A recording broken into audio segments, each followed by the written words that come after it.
इकडं थांबले आणि त्यांनी बरोबर डाव केला. कारण पब्लिक कसं आहे किती गाड्या आहेत मागे एवढ्या गाड्या मंत्र्याच्या मागे पोलीस लोक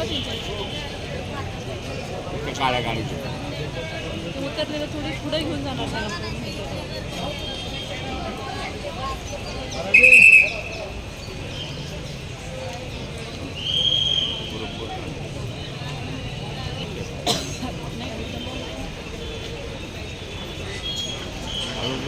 गाडीचं झालं नाही गाडीचं गाड्या पुढे आल्या आतमध्ये जे असणार आहे ते गाड्या लावून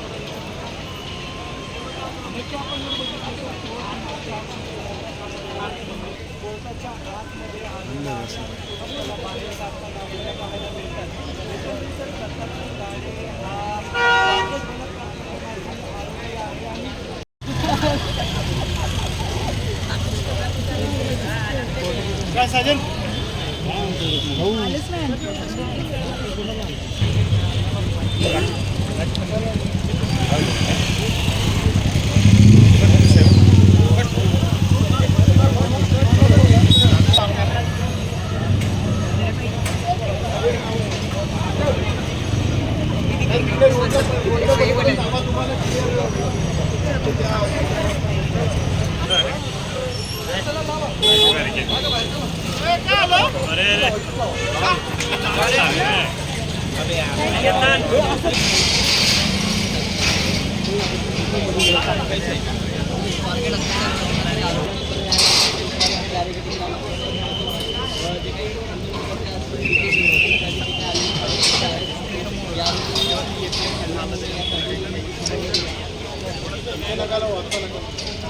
सूरज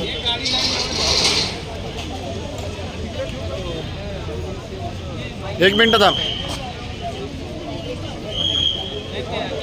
बॅटरी करो काय रे भाई इधर आ जा.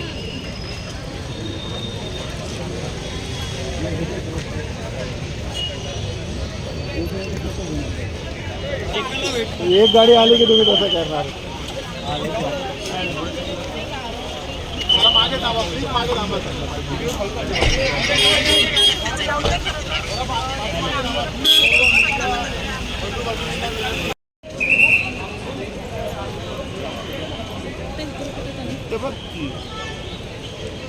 आरोपी दिसणार एवढ्या लांब गाडी ती पण चौकात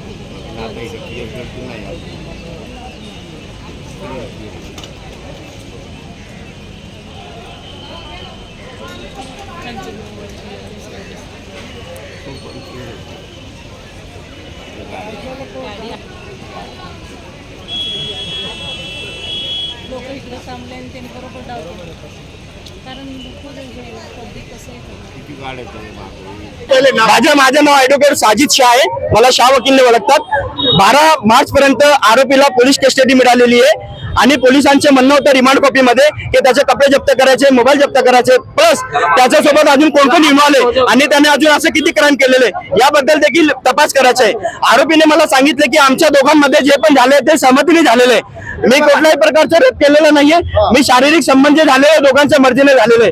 मी तेच मेहरबान कोर्टाचं निर्देशन आणून दिलं की सुप्रीम कोर्टाच्या गाईडलाईन देवा दोन व्यक्ती आपल्या सहमतीने संबंध ठेवतात त्याला रेपच्या श्रेणीमध्ये आणता येत नाही. ठीक आहे. आरोपी लपला का गेला होता हे तपासाचा भाग आहे. मी काय बोलू शकत नाही. पळून काय गेला होता हा तर भाग हे मला माहित नाही. काय पोलिसांनी सांगितलं ना मी त्याचे कपडे जप्त करायचे, मोबाईल जप्त त्याच्यामध्ये कोण कोण इन्व्हॉल्व आहे सगळ्या गोष्टी. मी आरोपीची हीच बाजू मांडली की ती जी महिला आहे ती महिला स्वतःहून बसमध्ये गेली, नंतर हा गेला, दोघांच्या मध्ये संमतीने झालेले संबंधित एवढे मी कोर्टाला पाठवून दिले. ठीक आहे. आणि त्याच्यावरच्या केसेस या चोरीच्या आहेत, त्यामुळे त्याला सराईत गुन्हेगार म्हणता येणार नाही असं आमचं म्हणणं होतं.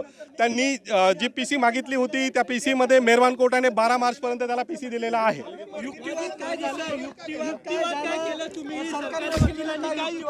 आम्ही युक्तिवाद असा केला की तो कुठल्याही प्रकारचा आरोपी नाहीये. त्याच्यावर जे काही प्रकरण दाखल आहे ते चोरीचे असून ते सिद्ध झालेले नाहीत. याशिवाय जी वेळ होती घटनेची ती 5:45 म्हणजे दिवसाचीच होती.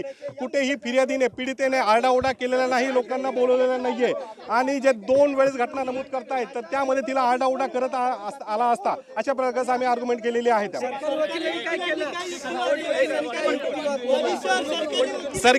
सरकारी वकिलांचं तेच म्हणणं होतं की प्रकरण गंभीर स्वरूपाचं आहे, आम्हाला मोबाईल पाहिजे, घटनेच्या वेळेसचे कपडे पाहिजे, अशा प्रकारे सरकारी वकिलांचं म्हणणं होतं त्यामध्ये.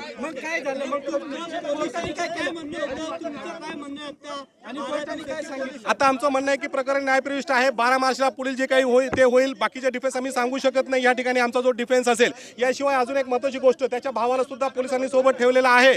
त्याचा भाव सेम डिट्टू त्याच्यासारखा दिसतो. नाही, तो अजून मी सांगता येणार नाही, पण पुढची गोष्ट होईल. ओके, आमचा युक्तिवाद होता की कुठेही हा फोर्सफुली झालेला नाहीये. जे काही झालं ते कन्सर्नने झालेलं आहे. नसता ती महिला ओरडली असती, बऱ्याच त्या ठिकाणी वाद झालेला असता. कारण महत्त्वाचं ठिकाण आहे, रहदारीची ती जागा आहे, बस स्टँड आहे, जागोजागी CCTV कॅमेरे आहेत. न्यायाधीशाने काही म्हणलेलं नाहीये. न्यायाधीशाने फक्त ऐकून घेतलेलं आहे. त्यानंतर त्यांनी त्यांच्या पद्धतीने 12 जानेवारी अशी ऑर्डर केलेली आहे, आदेश केलेले आहे. आयोने अजून जप्त केलेलं नाहीये. आयोला जप्त करायचे आहेत. बाकीच्या गोष्टी फॉरेन्सिक लॅबसाठी पाठवण्यात आलेल्या आहे.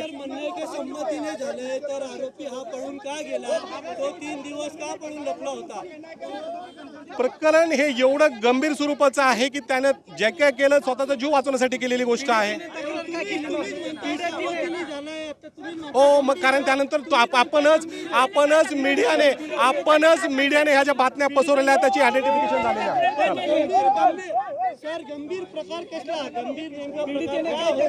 मीडियाने त्याला गंभीर केलंय. मीडियाच्या भीतीने पळून गेला की काय असंच म्हणावं लागेल, कारण मीडियाने ट्रायल चालवलेले आहे की माझं अशा प्रकारे शारीरिक शोषण केलं गेलेलं आहे, बसमध्ये माझ्यासोबत बळजबरी केली गेलेली आहे, माझा लैंगिक अत्याचार केले, अशा प्रकारची पीडितेची तक्रार आहे. CCTV किती क्लिअर आहेत किती नाहीयेत, 16(5)B म्हणजे जे काही तांत्रिक पुरावे असतात त्याच्यावर किती विश्वास ठेवायचा नाही ठेवायचा हे साक्ष पुरावा अधिनियम जे नवीन कायदा आलेला आहे त्याच्यानुसार ते पुढे ठरेल. ही नक्कीच समोर येईल जेव्हा प्रकरण चालेल. आम्हाला न्यायाधीशावर पूर्ण विश्वास आहे. प्रकरण जेव्हा चालेल नक्कीच. तुमच्याशी बोलायचा माझा संबंध नसतो. अजून पीडितेशी बोलायला आरोपीच्या वकिलाचा काही संबंध. तुमच्या क्लायंटशी बोललात का?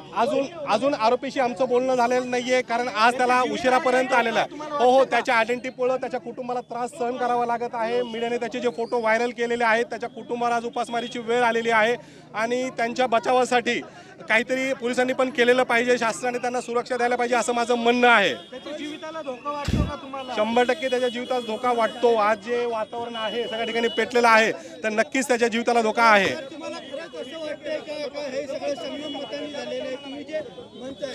मला वाटण्याचा प्रश्नच नाहीये. मी ॲडव्होकेट आहे, एक वकील म्हणून आरोपीची बाजू मांडणं हे माझं काम आहे. देव चांगल्या माणसालाही अन्न देतो, वाईट माणसालाही अन्न देतो.